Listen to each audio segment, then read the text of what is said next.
लासो फ्याफुलजी नमस्कार। म विपासना तामाङ। जन्मैले बुद्धको मार्ग अनुसरण गर्ने वातावरणमा पुगे। धर्मले पनि मलाई निरन्तर बुद्धकै बाटोतिर उन्मुख गराइरह्यो र मेरो स्वभाव पनि शान्ति र करुणातिर नै झुक्ने गर्दछ। प्रतिदिन बुद्धको शिक्षाबाट केही नयाँ बुझ्न, सिक्न र अनुभव गर्न एकदमै मन लाग्छ। यही क्रममा मण्डला थिएटरमा जब मिलारेपा नाटक मञ्चन भइरहेको छ भन्ने खबर पाएँ, पहिलो दिनकै सो हेर्न एकदमै मन थियो, तर कार्यव्यस्तताका कारण त्यो सम्भव भएन। अन्ततः अघिल्लो हप्ता मौका जुर्यो। त्यो पनि सौभाग्यवश भनौँ, श्रद्धेय धर्मगुरु रिम्पोछेको छेउैमा बसेर नाटक हेर्ने अवसर पाएँ। त्यो अनुभव पक्कै पनि अविस्मरणीय रह्यो। मनभरि कृतज्ञता, करुणा, खुसी र पीडाका तरङ्गहरू एकसाथ उम्लिरहेका थिए। आँखा रसाइरहे, रोक्न सकिन। धेरैलाई मिलारेपा को हुनुहुन्छ भनेर थाहा नै होला।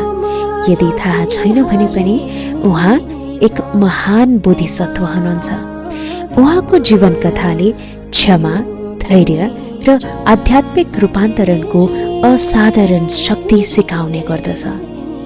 यो नाटकले मिलारेपाको जीवन, सङ्घर्ष र साधनालाई यति जीवन्त रूपमा प्रस्तुत गर्छ कि दर्शकले उनलाई साँच्चै अनुभव गरेको महसुस हुन्छ।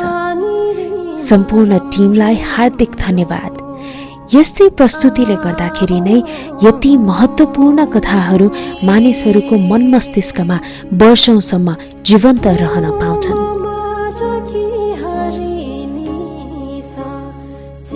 यसैले यदि तपाईहरूले अहिलेसम्म यो नाटक हेर्नु भएको छैन भने र हेर्न मन छ भने तुरुन्तै मण्डला थिएटरमा सम्पर्क गरी आफ्नो टिकट बुक गर्नुहोला। तर भन्ने गरिन्छ, यस्तो मौका आफूले जुराएर हुँदैन। आफ्नो दिन आउनुपर्छ, आफूलाई त्यो मौका जोड्नुपर्छ र आफ्ना सबै कर्महरू पनि पुगेको हुनुपर्छ भन्ने पनि गरिन्छ। सो यस, हजुरहरू पनि एकचोटि टेस्ट गर्नुहोला। तपाईहरूको मौका अझै भनौँ कर्म पुगिसकेको छ कि छैन, मिलारेपालाई साक्षात यो मण्डला थिएटरमा हेर्नको लागि। धन्यवाद लासो फ्याफुलजी।